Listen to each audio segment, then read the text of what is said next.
Ahoy and welcome back once again to the channel. My name's Gary. I like watches, and if you're watching this, you probably like digital watches too. It may surprise you to learn that I've always loved digital watches, even when I was a kid, and yes, they were around when I was a kid. I know I don't feature many on my channel at all. I generally focus on mechanical watches, but I've always loved them, and in fact, I bought a couple of G-Shocks last year. These were half price. The value for money was so good, I just couldn't resist the temptation. I've always wanted a Mudman, and this one is sort of Casio's answer to the Apple Watch 6 sensors. It's probably the G-Shock with the most sensors, and again, £180 for each of those. Unbelievable value. And when I was buying these, I was wondering, what are the best, cheapest G-Shocks you can buy? And I ended up on the Sakura Watches website. I love that website. It's a website that I use generally to import JDM watches. These aren't pure JDM watches, but one of these is available in the UK but not in the US, and the other one is available in the US but not in the UK. Of course, they're both available in Japan, so I ended up importing them. Unbelievable value, these watches. So yeah, let's take a look at the first one. Now, I believe this is the watch that is available in the UK. Yes, there it is. It's available in the UK but not the US. But it's cheaper to import this watch via the Sakura Watches website than it is to buy it in the UK, even at the discounted prices. On the Sakura Watches website, £50 for this watch. Unbelievable. 63 US dollars, I believe. Of course, to get this watch into the UK, you have to pay roughly 20% import tax, but that's only an extra tenner, taking the total cost to import this full-blooded G-Shock to £60. There are other color options available. I got this one because I just thought it would be nice to pick up something with a splash of color, something a bit fun, a bit summery. Yeah, there are some other color options available. It's probably not a color that I'm likely to want to wear. But yeah, I was just curious to see it in this particular color. The other watch has a few extra functions on it. This one just has your basic G-Shock functionality. So time, day, date, month, 24 hours, stopwatch, countdown timer, alarm, interesting backlight. Let me show you that actually. There it is. Yeah, interesting display on this one as well. But yeah, the light function is pretty impressive, isn't it? 5-year battery life, I think, with this one. So you're not getting anything like the functionality that you're going to get with watches like this, but then you're going to pay significantly more, even at half price. These are quite a bit more money than this one. This is a DW5600. Let me grab the tag for you. There it is. So I'm sure some of you will be very familiar with this particular range of G-Shocks.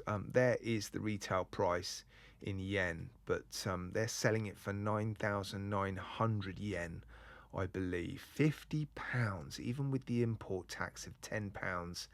A DW5600 for £60.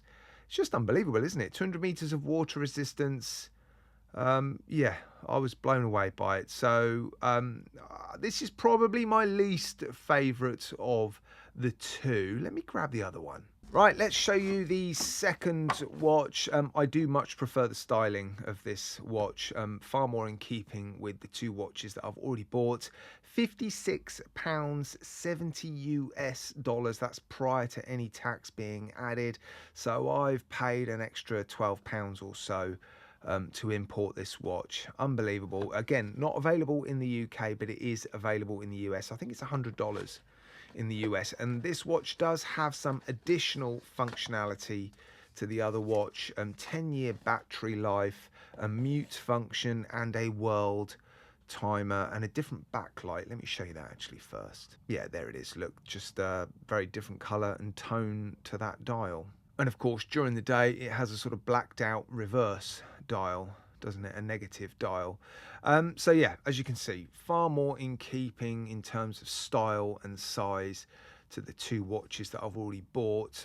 Yeah, I just prefer it. Let me grab the tag. It's the GD010. Again, because it's the Japanese version, you've got a JF code at the end, and then the module is the 3569, and you can see all of the functions summarized there. Look, and there's the two watches side by side. You can see the difference between the displays. One has a negative display, the other one has a fairly traditional display. The DW5600 range, very popular, smaller, lighter, and just generally more wearable, a more sort of day-to-day G-Shock. Still 200 meters of water resistance. This one has the carbon core guard.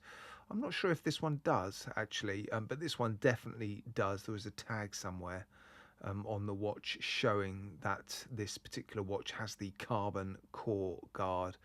Not the most legible during the day. That negative display is quite subtle, isn't it? I like it. I just find legibility is impaired. You only have to sort of tilt the watch to a slight angle, and almost, you know, the numbers become invisible, and it is quite a bit thicker weight wise, not a lot in it. Look, I know these are incredibly cheap to make.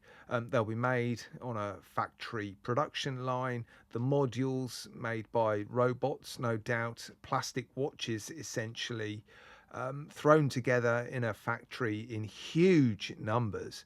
But the value for money is just unbelievable. I can't get over it. I thought these were good value for money at £180 each. So much more functionality, and they probably represent the same sort of value. But yeah, £60 to bring this one into the UK. It's £100 normally day-to-day price in the UK. This one not available in the UK, but to import it's less than £70, I think. I'm doing the numbers in my head very quickly. Yeah, incredible. Right, guys, let me know if there is a better value for money, super affordable G-Shock out there. I'd love to get them in and continue to show you more digital watches in 2025. And yeah, make sure you like, subscribe, and hit the bell notifications icon so you don't miss out on the content I'm going to make on those two puppies up there. Guys, as always, a massive thank you from me to you for tuning in. I appreciate it.